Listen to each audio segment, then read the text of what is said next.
जी हाँ, आ गई आ गई आ गई इस करकराती चिलचिलाती पिलपिलाती तप तपाती फड़फड़ाती धक धकाती लहराती गर्मी में आपकी आत्मा जुड़ाने, लाल रस पिलाने, आपके दिलों को ठंडक पहुंचाने, आपकी अपनी दबंग तरबूज वाली।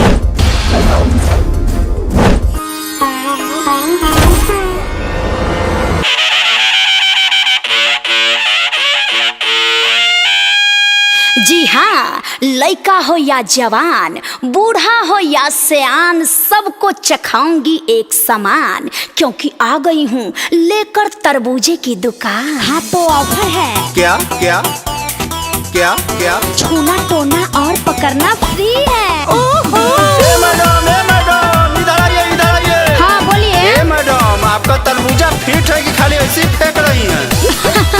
अरे ऐसा तरबूज तक खोज लो पर नहीं मिलेगा। सुन लीजिए,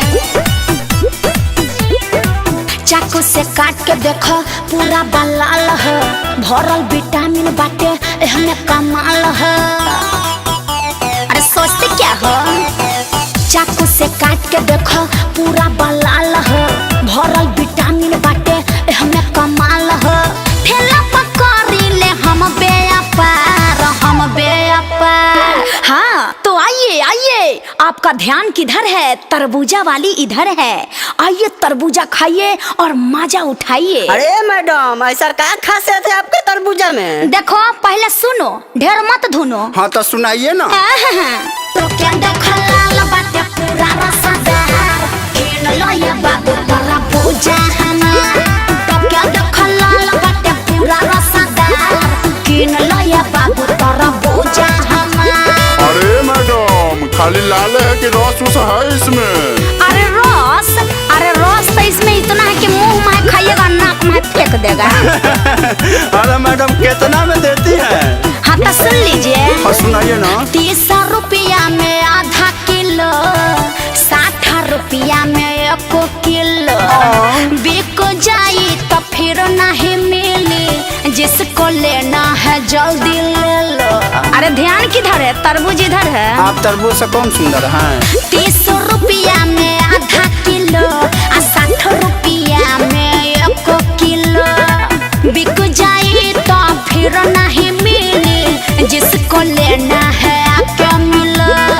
मजा आ जाई या बच्ची खाया कबार, अच्छी खाया कबार। तो आइए सोचिए मत, खाने में है स्वादिष्ट मजेदार, खाने के बाद आप करेंगे घर जाकर बीवी से प्यार। ओहो तो ऐसा बात है, तो 2 किलो तोल ही दीजिए। आओ का? अरे 2 किलो का 5 किलो ले जाइए। मैडम स्वाद भरपूर मिलेगा ना? अरे सुनो तो पहले। तो क्या देखो लाल बाटे पूरा रसदार, खेल लो ये बाबू तरबूजा हमार।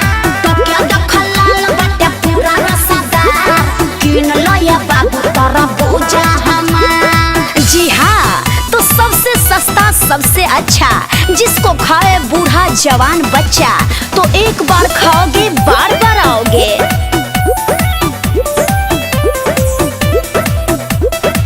गर्मी के मौसम में खाला तू, मन हो जाए ठंडा हो। अर्जुन संगे शुरू कैले बानी नया नया हम धंधा हो। गर्मी के मौसम में खाला तू, मन हो जाए ठंडा हो। अर्जुन संगे शुरू कैले बानी नया नया हम धंधा हो। किनेला सौदा हो खेला रोजा मार, हो खेला रोजा मार। जी हाँ, तरबूजा खाओ एक बार, वादा करती हूँ पैसा नहीं जाएगा बेकार। जो आएगा वही तो खाएगा, वरना बाद में खरे खरे पछताएगा। समझे? सुनिए। तो क्या देखो लाल बाटे पूरा रसदार, किन लो ये बाबू तरबूजा हमार। तो क्या देखो लाल बाटे पूरा रसदार, किन लो ये बाबू तरबूजा हमार। मैडम हम लोग तोड़वा भले ही दीजिए। आओ का?